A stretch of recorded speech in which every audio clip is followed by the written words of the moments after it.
Bom dia, boa tarde, boa noite. O vídeo de hoje chama o Tesouro Nacional projeta cenários alternativos para os gastos mínimos em educação e saúde. Eu vou falar então nesse vídeo um pouquinho do novo arcabouço fiscal, ou regime fiscal sustentável, ou novo teto de gastos, e a relação que ele tem com os mínimos constitucionais para a educação e saúde, como é que vai ficar a questão do financiamento da educação e saúde. Vou acabar falando mais da educação do que da saúde, mas a lógica que vale para um vale para ambos.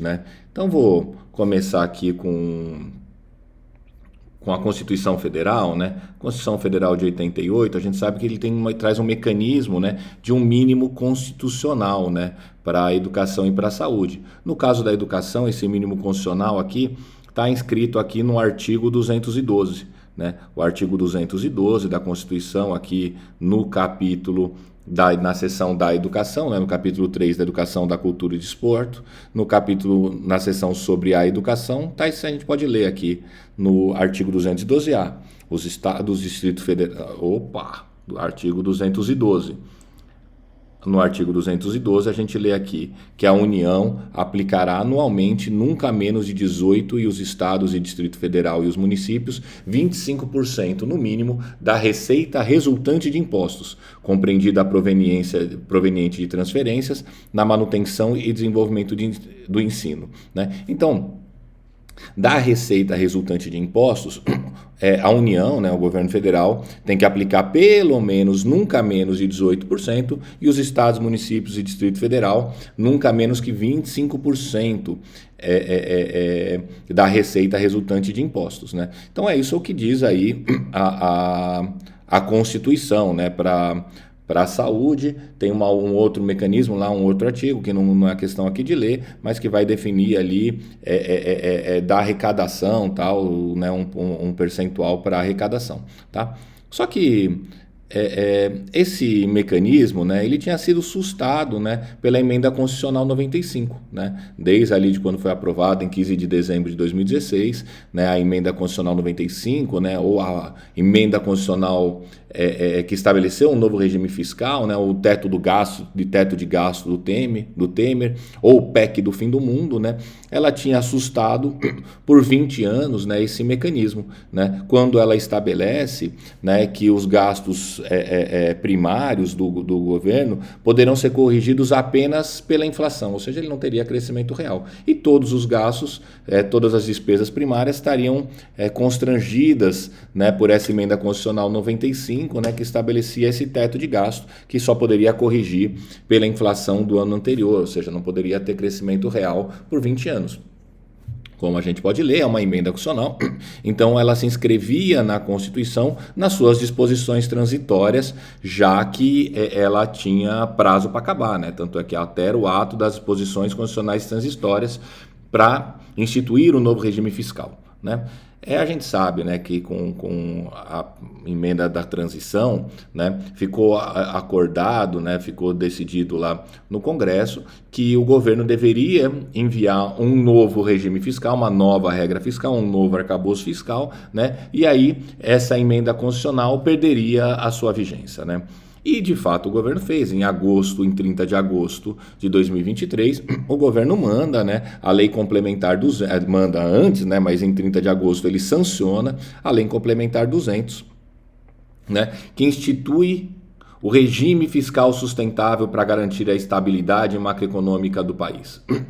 Então, esse regime fiscal sustentável foi conhecido como aí arcabouço fiscal, que também estabelece um novo teto de gastos.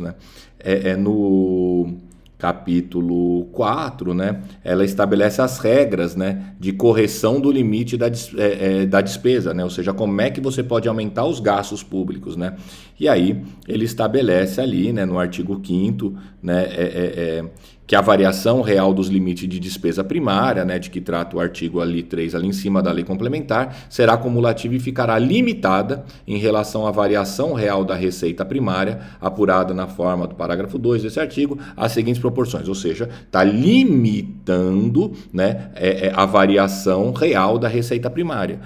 Aí o inciso 1 diz 70%, caso a meta do resultado primário seja apurada no exercício anterior, seja respeitado, seja cumprida, e 50% caso a meta do resultado primário não seja cumprido, né? Então ela limita a 70% da variação real da arrecadação, né? Então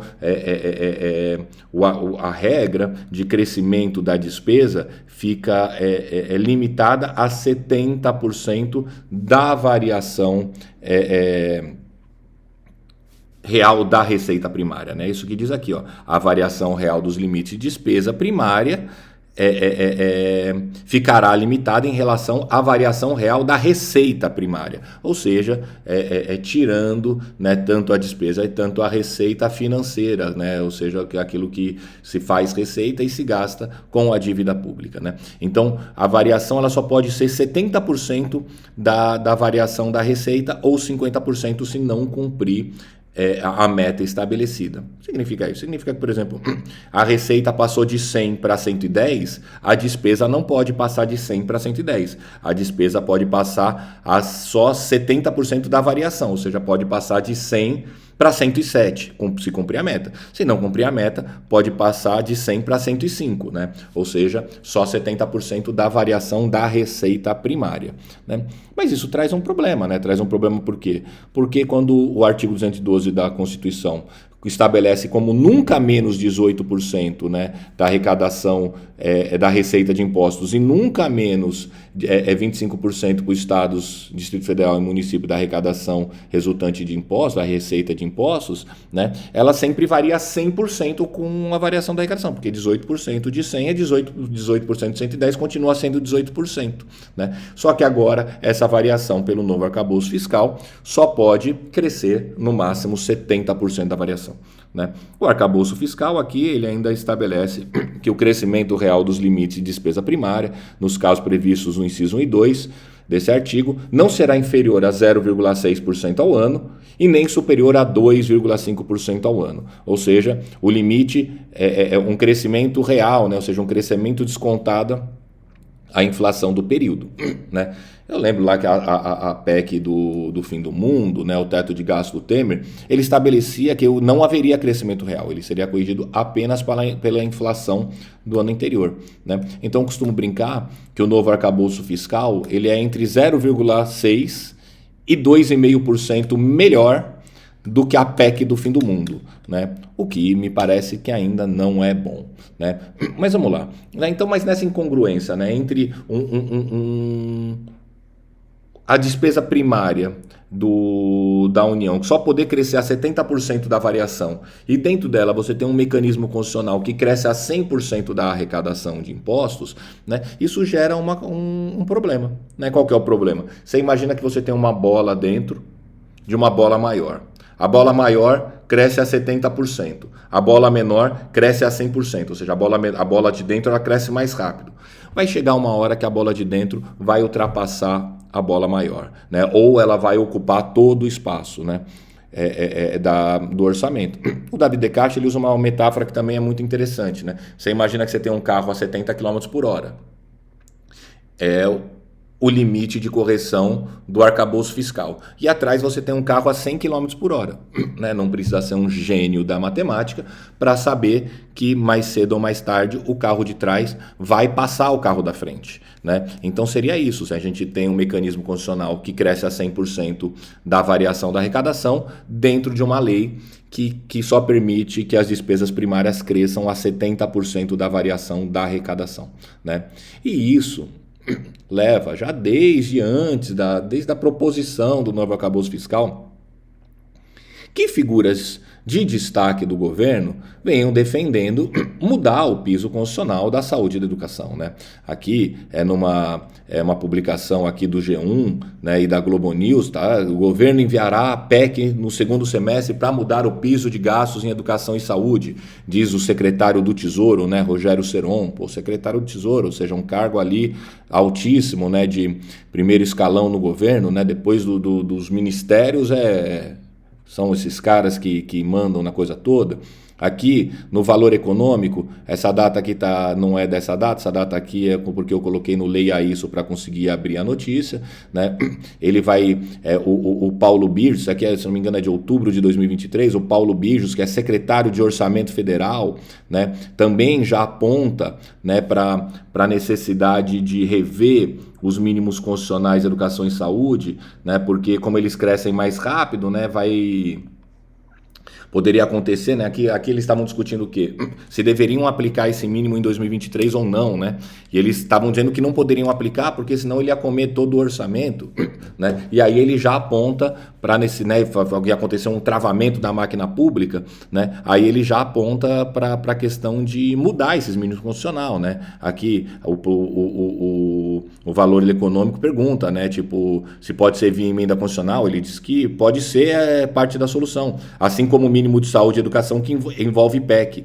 Está tudo em estudo, em grau de prioridade, né? O governo herdou esse problema, é reconhecido por todos e precisa ser resolvido, né? Ou seja, de ter uma parte do orçamento que é fixo, né? Assim, ó, haverá proposta de novo cálculo para o piso de saúde e educação olhando para 2025. Essa é uma ideia tanto da Fazenda, ou seja, do Ministério do Haddad, quanto do Planejamento, ou seja, do Ministério da Simone Tebet, né? A gente sabe que as regras de despesas vinculadas à Receita têm o vício de serem procíclicas.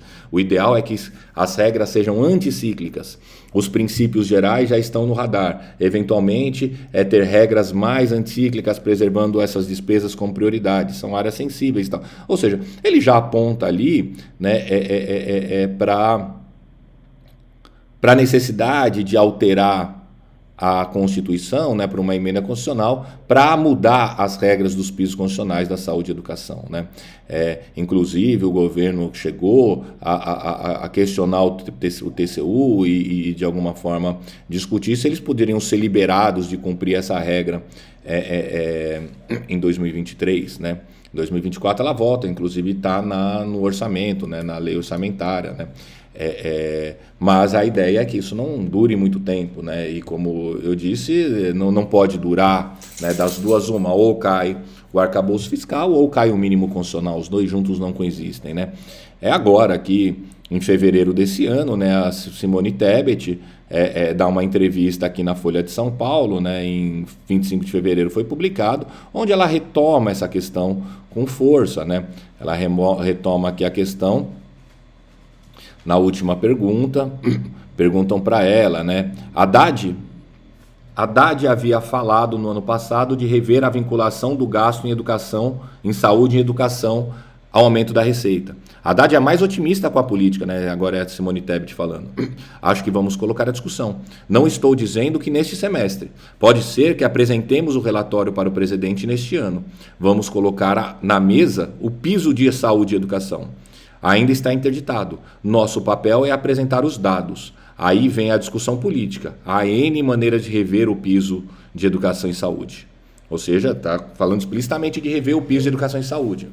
Imaginando, você pode atrelar ao novo regime fiscal ao crescimento de até 70% do aumento total da receita. Ou seja, atrelar o crescimento do gasto de educação e saúde, do orçamento de educação e saúde, né, ao arcabouço fiscal, ao novo regime fiscal sustentável, à novidade de gasto. Mas nem comecei a mexer com isso. O que se pode dizer é que está tudo na mesa, mas é um ano em que, sendo realista, a coisa não anda, né? Por quê? Por conta das eleições municipais, né? Mas, mesmo que algumas coisas sejam barradas por decisão política ou porque não passa no Congresso, temos convicção de que temos muita gordura para cortar, né? Então, a questão que pode barrar para Simone Tebet é a questão política, tanto da questão das eleições, tanto do Congresso e tal, mas para ela tem gordura para cortar na educação e na saúde pública, né? Não é à toa que o título da reportagem da Folha vê assim: revisão de gastos já poupou bilhões e pode atingir qualquer despesa, né? Ou seja, a revisão de gastos, qualquer despesa, inclusive os mínimos constitucionais de saúde e educação, né? Mas aqui a Simone Tebet, ela se refere aqui a um relatório, né? Pode ser que apresentemos o relatório para o presidente nesse ano. De fato, o Tesouro apresentou esse relatório, né? Que é esse relatório de projeções fiscais, né? Que foi publicado agora, em março de 2024. Esse relatório ele é publicado, né? O relatório ele veio publicado com atraso, acho que era para sair aí no fim do ano passado, foi publicado agora. E ele é muito interessante, né? Porque ele traz esse relatório, ele faz dois cenários, né? Ele faz o que ele chama de cenário base, né? Que é com as leis vigentes hoje, né? O cenário base. Vamos dizer assim, ele leva em conta as leis vigentes, ou seja, leva em conta o arcabouço fiscal e leva em conta as políticas tributárias vigentes para balancear a arrecadação e despesa, e ele também cria um cenário de referência, né? Que o cenário de referência, vamos dizer assim, seria se o governo conseguir aprovar tanto as medidas de ajuste fiscal e tanto as medidas de arrecadação que ele pretende, né? Então, vamos dizer assim, o cenário base é o cenário imediato que se tem. O cenário de referência seria o ideal do governo para o futuro próximo, se ele conseguir aprovar as políticas que ele quer, né? Eu vou dar uma passada aqui no relatório, eu não vou ler tudo não, mas tem coisas bem interessantes, né? Por exemplo, aqui no cenário, aqui ó, resumo das projeções fiscais no cenário de referência, né? Ou seja, no cenário ideal para o governo, né? No cenário ideal de governo, a gente vê aqui ó, a receita líquida 2023 do 17,5% do PIB, né? Ele aumenta para 18,9, vai para 19,2, 19,7, 19,2, 18, aí depois ele se estabiliza em 18,7% do PIB. Né? Já a despesa total, né? No caso aqui, resultado primário, tá? Ou seja, tirando a receita e as despesas financeiras, ou seja, com a dívida pública, a gente vai aqui de despesa total de 19,6% em 2023, 18,9%, 2024, 19, 19, 18,5%, 18,2%, 17,8%, 17,4%, 17,3%, 17,1% e 17,2%, 17,1% em 2033.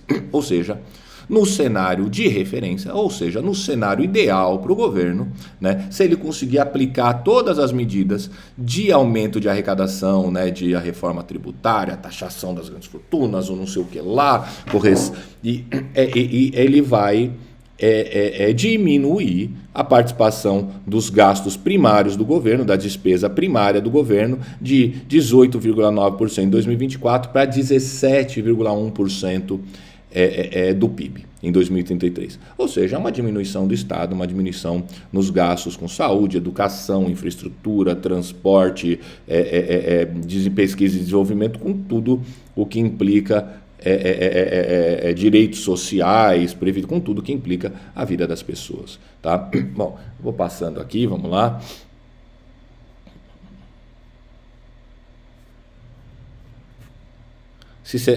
Depois a gente vai comparar o cenário base com o cenário, né, aqui, ó, no cenário base aqui, né, projeção da receita primária, ou seja, sem contar a receita financeira total, e a receita líquida do cenário base, a gente vê, né, que tirando esse pico aqui, acho que tem a ver com as coisas precatório e não sei o que lá, algumas coisas, ela vai aqui aumentando gradativamente a receita até se estabelecer em 18,7% do PIB, né, a receita líquida, né.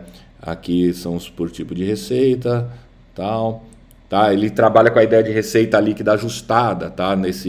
Para fazer essas projeções, ou seja, ele retira das suas projeções esse movimento aqui, algumas coisas que fazem grandes oscilações, né? Por exemplo, assim, um dinheiro que ganhou com uma concessão, né, ou uma permissão, ou seja, uma privatização. Um ano ganha muito, outro ganha pouco, outro ganha muito, e aí ele vai dizer que gera uma imprevisibilidade, né? Recurso natural, né, também tem uma grande variação por conta do mercado internacional, tal. Então eles tiram isso para fazer uma receita líquida ajustada, né? Não sei ainda, não pensei qual são o impacto disso, tá? Mas enfim, aqui ó, essa tabela aqui é muito interessante, né, que vai dizer assim, crescimento do limite de despesa conforme a projeção e parâmetros do cenário base, ou seja, com as leis atuais do governo, né, que existe no país. Com as leis atuais de arrecadação e despesa, a projeção é bastante complicada, né, porque aqui, quando a gente vai falar cumprimento da meta primário, né, de resultado primário, a gente vê que se prevê o cumprimento esse ano do resultado primário e não se prevê o cumprimento em 2024, 2025 e 2026.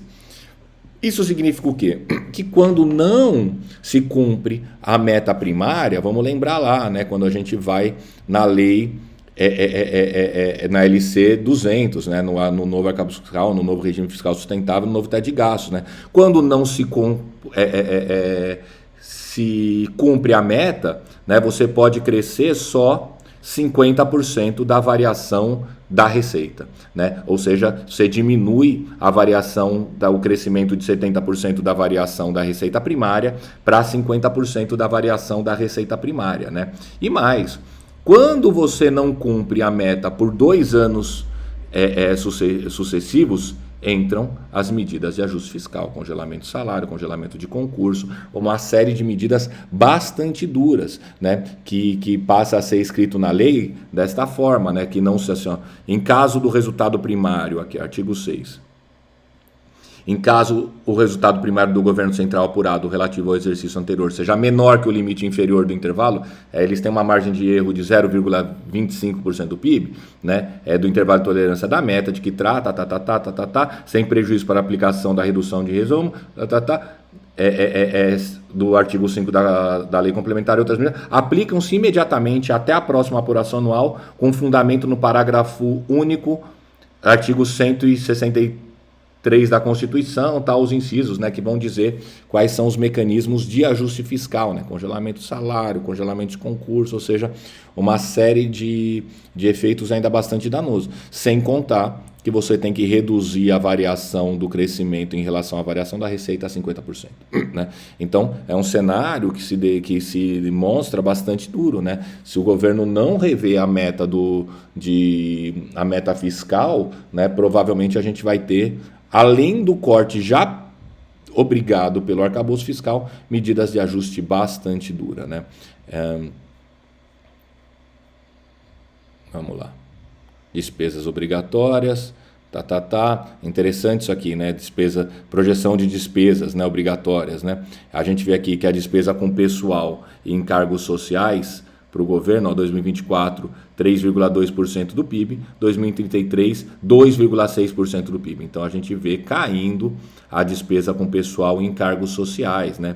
No caso aqui do complemento da União do Fundeb, a gente vê um pequeno crescimento de 0,3%, em 2003 0,4%, depois se estabiliza em 0,5% do PIB, porque o Fundeb chega ali no seu teto de complementação da União, né? Mas a gente vê que depois de um tempo o negócio se estabiliza e não vai ter mais crescimento, né?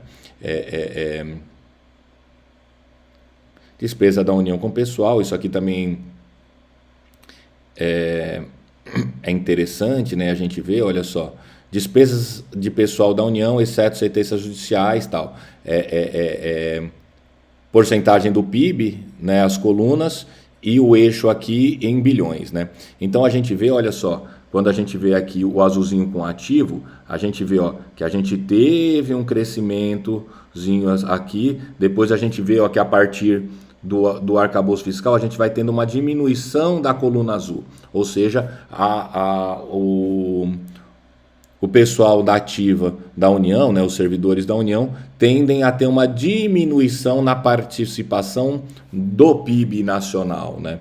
Tanto os ativos, tanto os inativos por conta, né, das aposentadorias de pensão, por conta da reforma da Previdência, e os ativos por conta da figura da política de austeridade, que fatalmente, né, se diminui o conjunto dos gastos públicos, parte importante dos gastos públicos diz respeito aos servidores públicos, né? Esse dado aqui é interessante, né? Que a gente vê aqui, ó, a despesa de pessoal da União, né? Tirando as despesas, tá? As sentenças judiciais, tá? Ou seja, os gastos regulares, né? A gente vê que em 2020 e 2014 se gastava aí, pensando aqui no Executivo Civil, 219 bilhões de reais servidores, depois em 2024 189, e a meta do governo, né, a projeção do governo é chegar a 199 bilhões em 2033, ou seja, não recupera, né, um nível de 2014, né?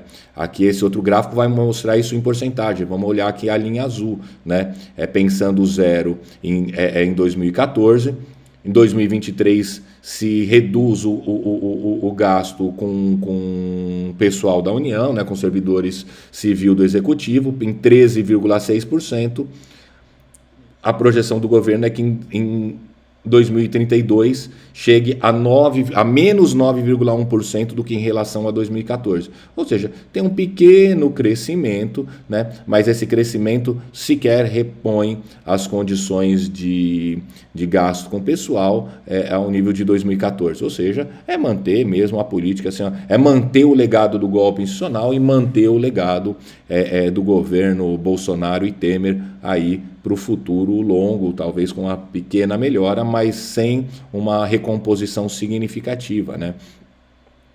Aqui, isso aqui a gente percebe aqui pela remuneração mensal média da União. Vamos pegar de novo o azulzinho aqui, o Executivo Civil, né? Ele vem aqui, ele diminui, né, de 2014 para 2022, né, o arroz salarial que a gente vivenciou aí desde aí do golpe opcional, um pouquinho antes do golpe opcional, e depois ele vira ali uma linha reta, ou seja, a gente vai ter que arcar aí pelo menos pelos próximos 10 anos. E essa linha reta segue indefinida por conta da própria lei complementar 200, ou seja, esta perda salarial é algo dado para a gente, né? Tanto é que nas projeções fiscais aqui do governo, não vou achar essa parte aqui, vamos ver aqui, para o executivo houve apenas o reajuste de 9% em 2023, né? Para os servidores civis, e não há previsão de reajuste para 2024. Para os demais poderes, consideram-se reajuste médio de 6% ao ano entre 2023 e 2025. A partir de 2026, por hipótese, projetam-se reajustes pela inflação do ano anterior para todos os poderes, né? Então, esta é a projeção que o governo faz, né, como hipótese, mas também como demanda do arcabouço fiscal. Na melhor das hipóteses, 0,6% a 2,5% acima da inflação, o que não se prevê recompor, né, o salário, a remuneração no nível de 2014, né? Ou seja, o que se perdeu se está perdido para o governo. Projeção de despesa discricionária sobre as premissas do cenário básico. Isso aqui é muito interessante, isso aqui é muito importante, né? A projeção, ou seja, a partir das leis de hoje, como ficaria as despesas discricionárias, né? Ou seja, as despesas não obrigatórias, vamos dizer assim, né? E aqui ele divide, né, como despesa discricionária rígida e despesas discricionárias sem ser rígida. A linha laranja, né, é a participação das despesas discricionárias com porcentagem do PIB, com proporção do PIB. Então a gente vê que de 2023 a 2033, as despesas discricionárias, ou seja, despesas para investimento, para ampliação, né, para coisas, vamos dizer assim, excepcionais, né, não fixas, né, ela diminui, né, de 1,7% para 1% do PIB, ou seja, a capacidade de financiamento e expansão vai diminuindo, né?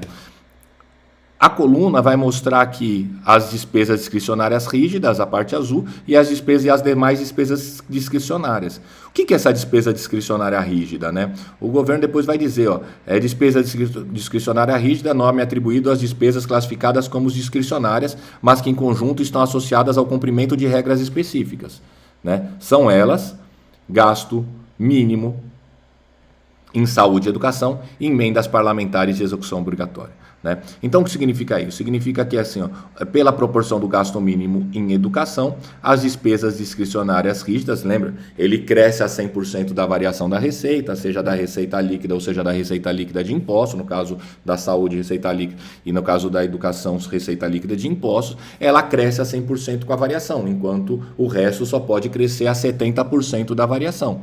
É aquilo que eu falei, vai se demonstrar graficamente que o orçamento, né, essas regras da saúde e educação e das emendas parlamentares obrigatórias, elas vão crescendo, até extrapolar o conjunto das despesas discricionárias, né? Ou seja, elas se tornam, não vai ter mais espaço para despesas discricionárias, pela regra do arcabouço fiscal e pela meta de déficit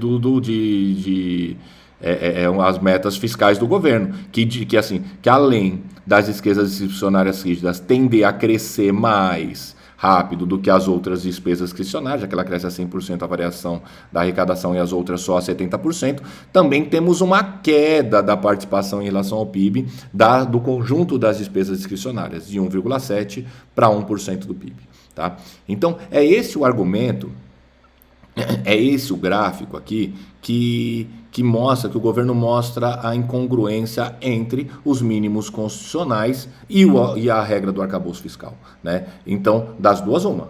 Ou cai o arcabouço fiscal, ou cai os mínimos constitucionais, né? Então, aí segue o relatório, né? Esse relatório é muito interessante, né? Porque ele mostra aqui, ó, que a projeção de receita líquida e despesa total do cenário base, a gente vê que a projeção deles no cenário base, ou seja, de acordo com as leis atuais, é crescer a arrecadação, a receita líquida, e diminuir a despesa líquida. Ou seja, esse aqui é um gráfico que mostra claramente que a política desse novo regime fiscal e a meta que se estabelece é a diminuição da participação do Estado no conjunto da economia, né? De atuais aí 19%, 19,6% no passado, 18,9% esse ano, para 17,5%, tá? Bom, aqui são as metas de resultado primário, né? Que vai ter déficit em 2025, 2026, gerando lá a política de ajuste fiscal, se o governo não rever a meta, né? Enfim, aí se traça aqui o cenário de referência, né? O cenário de referência, vamos lembrar, é se tudo acontecer como o governo quer, nas medidas de aumento da arrecadação e as medidas de contenção das despesas, tá? Interessante, né? Porque quando a gente vê a projeção da receita líquida no cenário base e cenário de referência, olha só, cenário base é o azul, cenário de referência é o laranja e o cinza é do relatório de projeção fiscal de 2023, né? Então a gente vê que, apesar de ter caminhos diferentes durante o período, acho que isso aqui tem a ver com os precatórios, com os negócios assim, né? A meta, né, a partir de 2029, passa a haver uma coincidência, né, da projeção de receita aí estabelecida em 18,7%. E é interessante a gente ver que em julho de 2023, né, o relatório apontava uma receita líquida um pouco melhor, né, do que se aponta o relatório de hoje, né, o que mostra que não só o governo não está se aproximando do seu cenário de referência, como inclusive o cenário base tem ficado significativamente pior, né?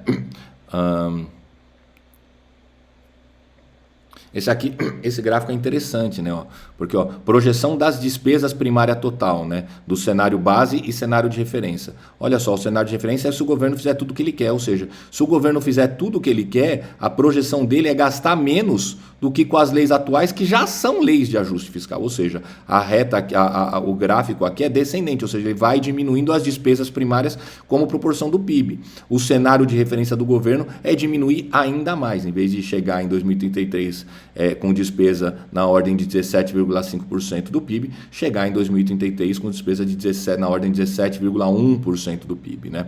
Então, esse cenário é bastante duro, né? E quando a gente pega aqui a projeção de despesa discricionária sob premissas do cenário de referência, ou seja, do cenário de referência, a gente vê que é pior ainda, porque sai de 1,7%, né, do PIB as despesas discricionárias para 0,7%, né? A gente pode lembrar que no cenário base, ou seja, com as leis atuais, com as regras vigentes, um pouquinho, é bem ruim, mas ainda é um pouquinho melhor, que vai de 1,7 para 1. Agora estamos falando de 1,7 para 0,7, ou seja, ter mais ajuste ainda, né? E vai ter mais ajuste ainda, porque aqui, ó, o cenário de referência vai ter menos despesa primária do governo com participação do PIB do que, inclusive, a realidade já bastante ruim das regras atuais, né? Então a gente vê que vai de 1,7 para 0,7, aumentando e antecipando também a disparidade entre as despesas discricionárias rígidas e as demais despesas discricionárias, né? Só em 2033 que haveria um problema das despesas discricionárias rígidas atropelarem completamente o conjunto das despesas discricionárias, já no cenário de referência já a partir de 2030, né? Lembrando, despesas discricionárias rígidas, mínimo constitucional, educação e saúde e emendas parlamentares obrigatórias, né? Então, a gente vê, né, que que o governo, né, já coloca aqui um cenário, já começa a preparar, né, o Tesouro Nacional, como disse a Simone Tebet, os dados para acabar com o mínimo constitucional de educação e saúde, né? Tanto é que esse relatório ele já tem um boxzinho aqui que vai falar assim, ó, a evolução das despesas discricionárias em cenários alternativos para os gastos mínimos em educação e saúde. Ou seja, eles já começam a desenhar cenários alternativos, né?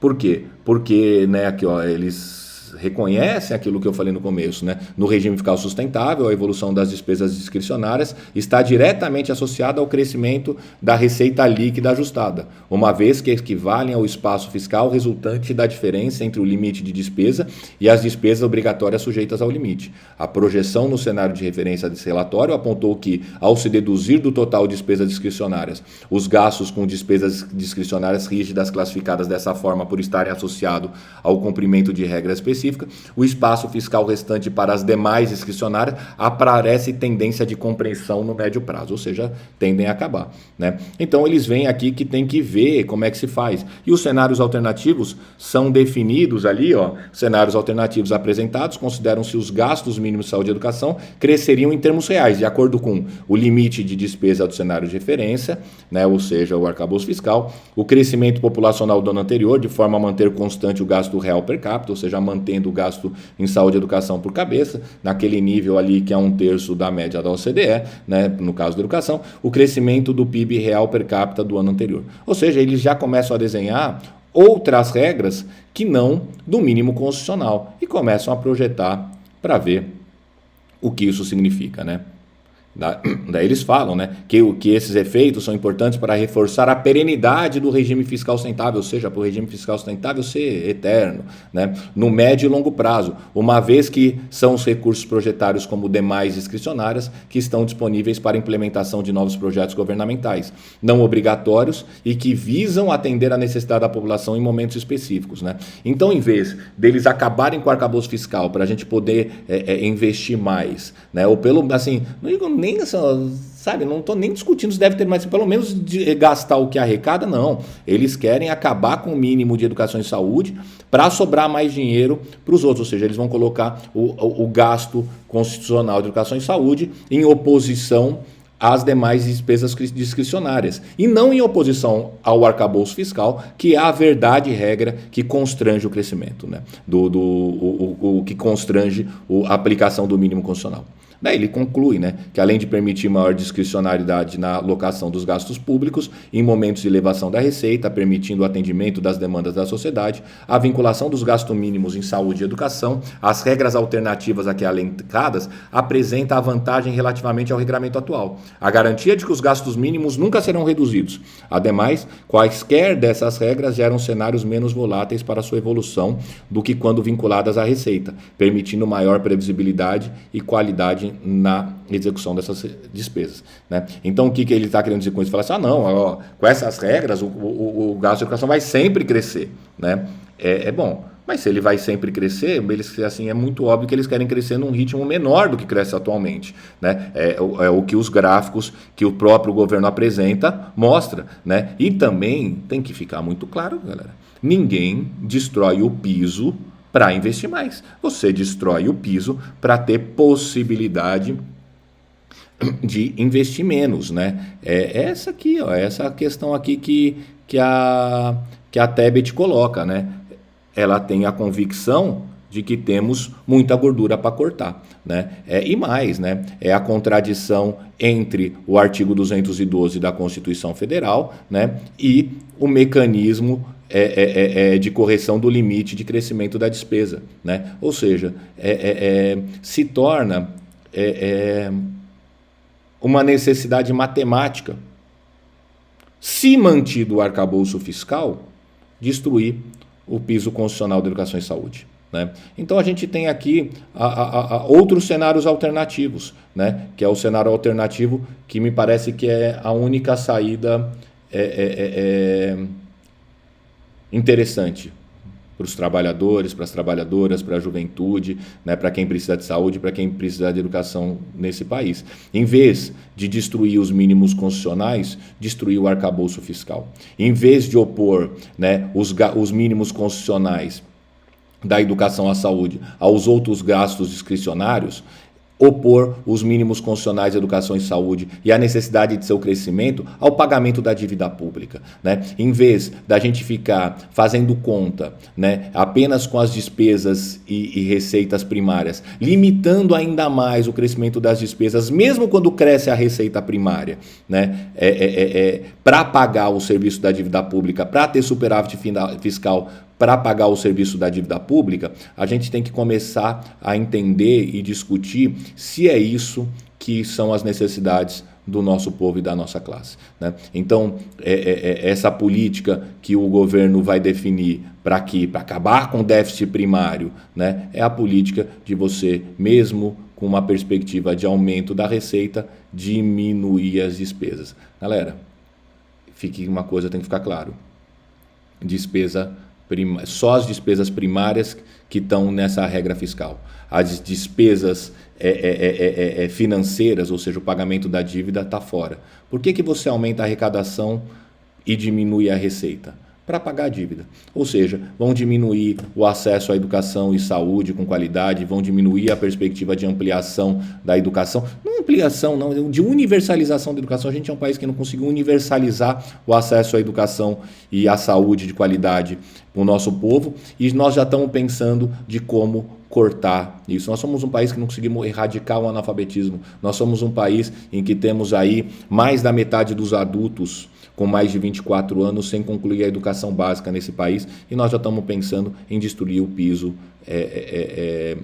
da educação e da saúde no país. Bom, ou a gente começa a opor e começa a perceber que a coisa já foi anunciada há mais de um ano, já foi reanunciada, anunciada de novo, e agora já faz parte dos relatórios oficiais do Tesouro Nacional que subsidiam a tomada de decisão política e econômica do governo, e começamos a fazer um enfrentamento contra o arcabouço fiscal, contra essa política de austeridade, e começamos a nos preparar contra a destruição do mínimo constitucional da educação e saúde, ou a gente pode sofrer uma derrota muito dura, né? Eu vou lembrar, orçamento é o pressuposto, né? Em espanhol, orçamento se diz pressuposto, né? Então, sem orçamento não vai ter política educacional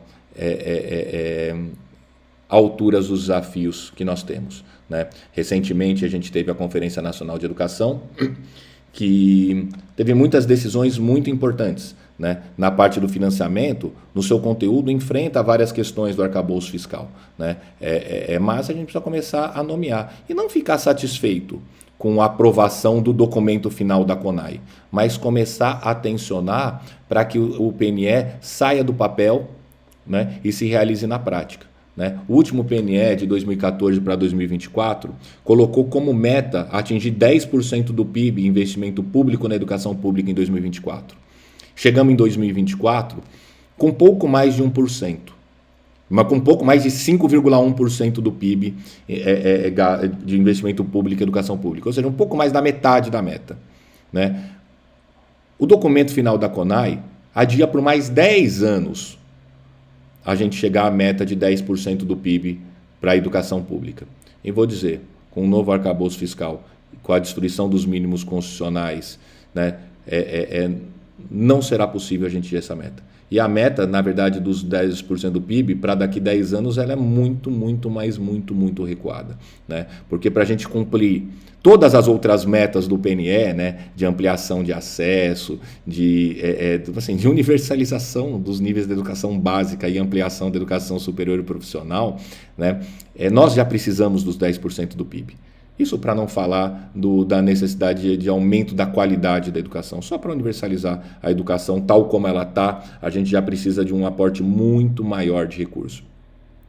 Com o arcabouço fiscal, isso se torna letra morta. Se a gente quiser realizar mesmo esta meta bastante alongada, né, porque era um negócio que era para ser, já está acontecendo e a gente joga para mais 10 anos. Se a gente quer lutar para que ela aconteça, não vai adiantar lutar daqui 10 anos quando o arcabouço fiscal e a política austericida do governo promover a destruição do mecanismo de financiamento da educação.